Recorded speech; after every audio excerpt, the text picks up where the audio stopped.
Secretary خارجہ اعزاز چودھری صاحب ہمارے ساتھ ہیں۔ اعزاز صاحب، آپ یہ فرما دیں کہ اس وقت کیا امکانات ہیں کہ کوئی بات چیت سے راستہ نکلا ہے؟ بعض خبریں یہ ظاہر کرتی ہیں کہ دوحہ کے اندر پروبیبلی کوئی پاکستان اور افغانستان کی بات چیت کروانے کے لیے دوست ممالک کوشش کر رہے ہیں، تو کیا پراسپیکٹس ہیں کہ بات آگے بڑھ جائے؟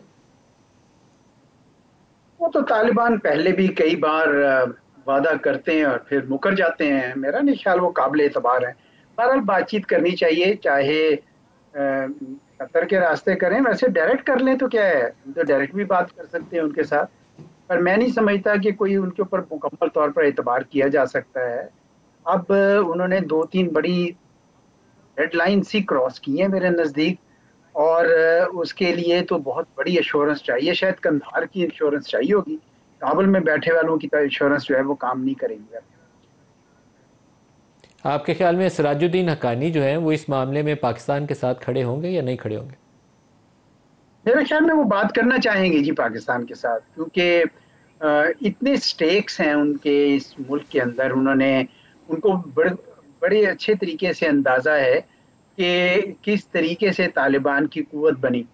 مجھے ایسے لگتا ہے ندیم صاحب کہ ان کو ایک غلط فہمی پیدا ہو گئی ہے کابل میں رہتے رہتے، کہ شاید انہوں نے بندوق کے زور پر کابل جیتا تھا، حالانکہ ایسا نہیں ہے۔ امریکہ تو اپنی، کیونکہ وہاں پہ ایک پبلک اوپینین بنا، اس نے جانا تھا، پلس ان کو خفا تھے وہ ہم سے کہ جی آپ نے ان کی اتنی مدد کی، ورنہ یہ کہاں ٹھہرتے۔ اور میں سمجھتا ہوں کہ اگر ہم واقعی ان کو وہ سپیس نہ دیتے جو ہم نے دی، اور تو یہ شاید آج بھی وہیں پہ پہاڑوں میں لڑ پھر رہے ہوتے۔ اب یہ غلط فہمی جب ان کو ہوئی ہے تو اس کے بعد انہوں نے سمجھا کہ اسی بندوق کے زور پر ہم پاکستان سے بھی کچھ کنسیشنز اور لے لیں گے۔ بھائی پہلے ہی آپ کو اتنی کنسیشنز مل رہی تھی، اب آپ نے اور کیا ہم سے لینا تھا؟ آپ کو تو یہاں سے ٹرانزٹ ٹریڈ، اپنی ہماری بندرگاہیں بھی آپ استعمال کر رہے تھے، آپ ہماری یونیورسٹیاں بھی استعمال کر رہے تھے، ہمارے اسپتال بھی کر رہے ہیں استعمال، اتنے ہم کیا ہم وطن بھی ادھر ہیں، تو ایسا تو کوئی اور چیز نہیں تھی۔ تو میں سمجھتا ہوں کہ بڑی کوتا بینی سے کام لیا ہے جو طالبان کی موجودہ قیادت ہے، ان کو ایسا نہیں کرنا چاہیے تھا۔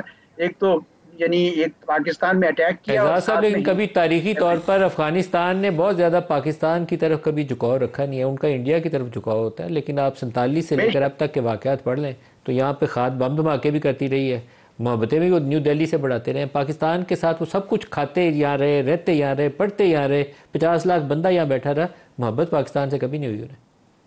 نہیں، کبھی نہیں جی، کبھی نہیں۔ اور اس دفعہ جو انہوں نے یہ جو بیان دیا تھا نا وہاں پہ ہندوستان کے اندر بھارت میں بیٹھ کر کہ جی ہم نے برطانیہ کو ہرایا، سوویت یونین کو ہرایا، امریکہ، یہ سب غلط ہے، بالکل غلط ہے، تاریخ بالکل اس کے مخالف بولتی ہے۔ تو اور اس میں بھی پاکستان کا خصوصاً آخری دو جنگیں تھیں، اس میں تو پاکستان کی وجہ سے افغانستان کے لوگوں کی بچت ہوئی، تو ہم نے تو اتنا برادرانہ جذبہ رکھا کہ ہم نے تو ان کے ہیروز کو بھی اپنا لیا اور ان کے نام پر بھی ہم نے اپنے یہاں پہ استعمال کیے۔ لیکن انہوں نے بالکل کوئی، آپ بالکل صحیح کہہ رہے ہیں، جو پرانی حکومتوں کی روش تھی طالبان نے بالکل اس میں کوئی تبدیلی نہیں کی، حتیٰ کہ ڈیورنٹ لائن جو کہ کئی حکومتیں جو ماضی میں آئی تھی، عبد الرحمان خان نے 1893 میں ایکسیپٹ کی تھی، اس کے بعد کئی حکومتوں نے ایکسیپٹ کیا، ایون طالبان نے، نہ طالبان 1.0 نے کیا پہلی حکومت نے، نہ اس دفعہ کیا۔ تو یہ بالکل وہی ہیں جو، اسی لیے میں کہتا ہوں کہ ان کو ایک علیحدہ ملک تصور کرنا چاہیے۔ وہ جو برادرانہ جذبات تھے نا، ان کا کوئی فائدہ نہیں ہوا، اور ان کو بالکل ایک آپ بھی اپنی زندگی گزاریں، ہمیں آپ تنگ نہ کریں، پہلے ہی ہم آپ کی وجہ سے بہت تنگ ہو چکے ہیں۔ تو میرا خیال اس پہ ذرا کافی اب غور و فکر جو ہے نا پاکستان میں شروع ہو گیا ہے۔ اعزاز چودھری صاحب، سابق سیکرٹری خارجہ، آپ نے ہمیں جوائن کیا۔ دانیال صاحب، افغان مسئلے کے اوپر بھی آپ کو ایک پرماننٹ سلوشن اب اس کے اوپر کام کرنا پڑے گا۔ ہم نے یہ طالبان کو بڑے عرصے یہ ایک ایسی پکچر پیش کی تھی کہ یہ پاکستان کے بچے ہیں، یہاں سے پڑھے ہیں، ہمارے مدرسوں سے نکل کے گئے ہیں، کہ یہ تو پکا پکا پاکستان کے ہی ہیں، اور وہ ایک پرانا جنرل حمید گل کا ماڈل جو ہے وہ بہت سے دماغوں سے ابھی بھی نہیں اترا، اسٹریٹجک ڈیپتھ والا۔ تو یہ چیزیں ہم آگے دیکھنی چاہیے، ریالٹی کیا ہے، ادھر سے حملے ہو رہے ہیں، پاکستانی بچے شہید ہو رہے ہیں، ہمارے فوجی سپاہی شہید ہو رہے ہیں۔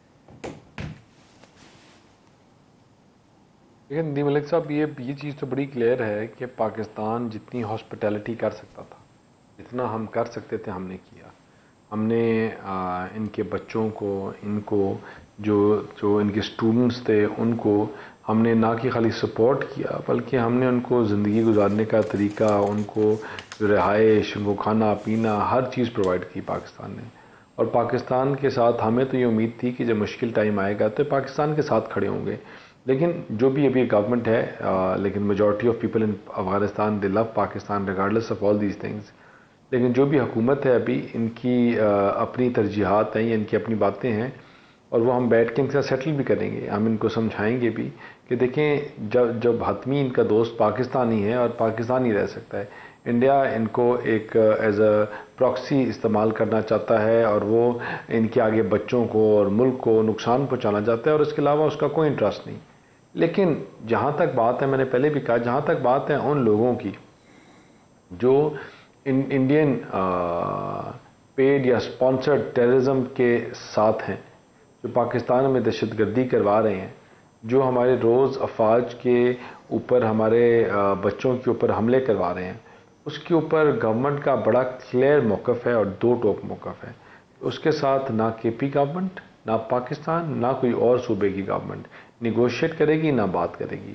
جنہوں نے ہمارے بچوں کی جانیں لی ہیں ان کے ساتھ بات کرنے کا جتنے بھی دروازے تھے اب بند ہیں, وہ پیچھے رہ گئے ہیں.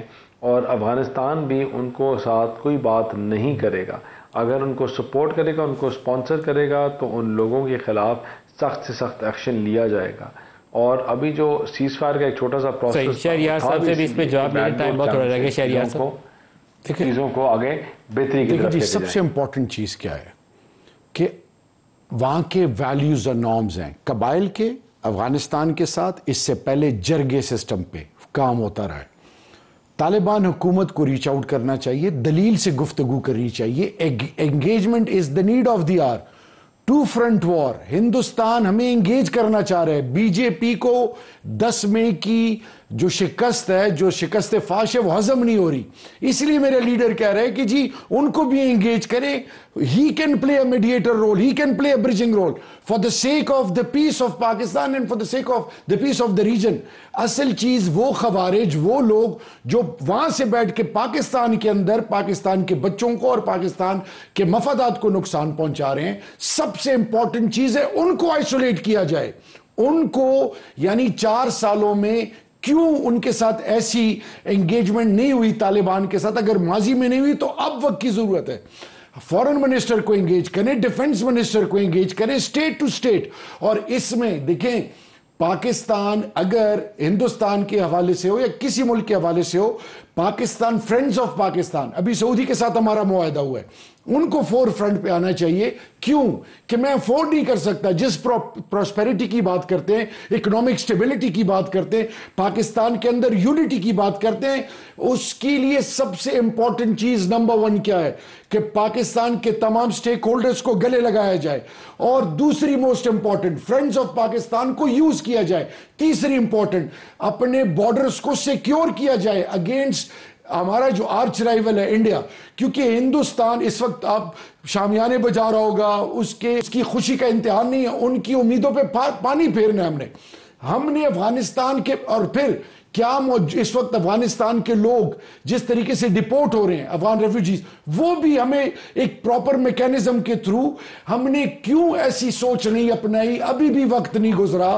خدا کے لیے آپ نے سی بی ایمز کریں, کانفیڈنس بلڈنگ میجرز کریں. وہ آپ کے ایجنٹس تھے, وہ یہاں سے آپ نے ہیلتھ, ایجوکیشن, ایران نے ان کو کیمپس میں رکھا, آپ نے ان کو کھلا چھوڑ دیا. یہ جتنے بھی افغانستان کے لوگ امریکہ یورپ میں بیٹھے ہیں, اللہ نے پاکستان کو وسیلہ ان کے لیے بنایا. تو میری عمل سمجھ یہ ہے کہ were not is a solution. Solution کیا ہے؟ Immediate engagement for the sake of the peace of Pakistan and for the future of Pakistan. ہم ارم حمید ہیں, ڈائریکٹر پروجیکٹس پارکو, وہ ہمیں جوائن کر رہی ہیں. ارم بی بی, آپ کو ویلکم کروں گا پروگرام میں. یہ بتائیے گا کہ پاکستان 19 اکتوبر کو ایک نیا سیٹلائٹ لانچ کرنے جا رہا ہے. یہ کس قسم کا سیٹلائٹ ہے, اس کے اندر کیا صلاحیتیں ہوں گی اور کتنا جدید ہے یہ؟ بہت شکریہ ندیم صاحب پروگرام میں انوائٹ کرنے کا. میں یہ شیئر کرتی چلوں کہ اللہ کا شکر الحمدللہ کہ ہم پاکستان سے ایک نئے ہائپر اسپیکٹرل سیٹلائٹ کا لانچ کرنے جا رہے ہیں 19 اکتوبر 2025 سنڈے کو. اور یہ ہمارا ایک بہت سگنیفیکنٹ مائل سٹون ہے. ہائپر اسپیکٹرل سیٹلائٹ جو ہے ایک جدید تر سیٹلائٹ ہے جس کو لانچ کر کے پاکستان ان چند ممالک میں شامل ہو جائے گا جنہوں نے ہائپر اپنا سیٹلائٹ لانچ کیا. یہ وہ سیٹلائٹ ہے جو نہ صرف جو ہے وہ سطحی جو ہے وہ ڈیلیکیسیز دیکھ سکتا ہے، کسی بھی چیز کو سینس کر سکتا ہے، بلکہ وہاں سے جو اسپیکٹرل سگنیچرز آتے ہیں وہ مستعد جو ہے وہ چھوٹے چھوٹے بینڈز کے اوپر کنسٹیٹیوٹ ہوتے ہیں، جس کی وجہ سے ہم نہ صرف یہ مشاہدہ کر سکتے ہیں کہ کوئی چیز زمین پہ کیا ہے، بلکہ یہ بھی دیکھ سکتے ہیں کہ وہ کس مٹیریل سے بنی ہے۔ سو اللہ کا شکر، یہ ہمارا ایک بہت ہی اچھا سگنیفیکنٹ مائل سٹون ہے، جس سے ہم یہ پتہ کر سکیں گے آسمان سے کہ نیچے زمین میں جو ہے کیا چیز کس طرح سے ہے اور وہ کس مٹیریل سے بنی ہے۔ اور یہ ہمارے جو سوشو اکنامک سیکٹرز ہیں، جیسا کہ زراعت ہو گیا، اربن پلاننگ ہو گئی، ڈیزاسٹر مینجمنٹ، اس میں ہمیں بہت زیادہ اس سے مدد ملے گی۔ اچھا ارم بی بی، کیا اس میں یہ جیسے معدنیات وغیرہ کی تلاش کی جاتی ہے، تیل گیس کے وسائل تیار کیے جاتے ہیں، تو وہ سیٹلائٹ امیجنگ سے اس سے بھی آج کل دنیا کام لیتی ہے، تو وہ والی صلاحیتیں بھی ہوں گی اس میں؟ جی بالکل، جیسا کہ میں نے بتایا کہ اس سیٹلائٹ کے اندر یہ صلاحیت ہے کہ یہ بہت زیادہ نیرو ملٹی اسپیکٹرل بینڈز کو جو ہے وہ کیپچر کرتا ہے۔ اس بدولت جو ہے یہ نہ صرف یہ زمین کا جو thermal hydro thermal spectral signature ہے اس کو دیکھ کے یہ پتہ لگا سکے گا کہ باہر جو سطح زمین پہ ہمیں جو صورتحال نظر آ رہی ہے اس سے اس زمین کے اندر کس طرح کی منرلز، کس طرح کی معدنیات اس زمین کے اندر ہو سکتی ہیں، جس سے ہمیں منرل کے سیکٹر میں بہت زیادہ فائدہ ہوگا۔ اس کے علاوہ اگر کبھی کوئی آئل اسپل ہو جائے انڈر گراؤنڈ یا جو ہے وہ سمندر میں بھی، تو اس سے جو سطح پہ جو ویزیبل سگنیچرز ہوتے ہیں جو کہ چینج ہو جاتے ہیں، ان کو آبزرو کر کے بھی معلوم کیا جا سکے گا کہ کیا سطح زمین پہ سچویشن ہے یا اس زمین کے اندر بھی کیا سچویشن ہے۔ اگر اس ٹائپ کے دوسرے سیٹلائٹس کی بات کریں جو ڈیولپڈ ورلڈ سے اوپر خلا میں بھیجے جاتے ہیں، تو یہ جدت میں کس لیول پہ ہوگا؟ کیا ٹاپ رینک پہ ہوگا؟ آپ اس کی وضاحت فرما سکتی ہیں؟ جی بالکل، جیسے کہ سیٹلائٹس جو ہیں وہ مختلف سینسرز کی بنیاد پہ جو ہے وہ سیگنیفائی کیے جاتے ہیں۔ پین جو ہے پین کرومیٹک، اس سے پہلے جیسے ہم الیکٹرو آپٹیکل سیٹلائٹس جو ہیں وہ لانچ کر چکے ہیں، تو یہ اور اس سے ہم پاکستان جو ہے اس نے PRSS-1 اور EO-1 اور ابھی حال ہی میں جو ہے ہم نے اپنا SAR سیٹلائٹ لانچ کیا، یہ اس سے جو ہے وہ قدرے ہم اس کو کہہ سکتے ہیں کہ جدید سیٹلائٹ ہے، جس سے ہم مختلف اسپیکٹرل سگنیچرز کو جو ہے وہ کوانٹیفائی کرتے ہیں اور یہ معلوم کرتے ہیں کہ ہماری کس طرح کی جو ہے وہ سطح پہ جو ہے وہ کیا فیچرز پائے جاتے ہیں۔ بہت ہی انٹریکیٹ ڈیٹیلز، بہت ہی مائنیوٹ ڈیٹیلز جو کہ دوسرے سیٹلائٹس جو ہیں اتنے بہت ہی بہتر طریقے سے نہیں فائنڈ آؤٹ کر سکتے، یہ سیٹلائٹ جو ہے وہ زیادہ بہتر طریقے سے بہت ہی مائنیوٹ ڈیٹیلز بھی جو ہے وہ فائنڈ آؤٹ کر کے ہمیں بتا سکتا ہے۔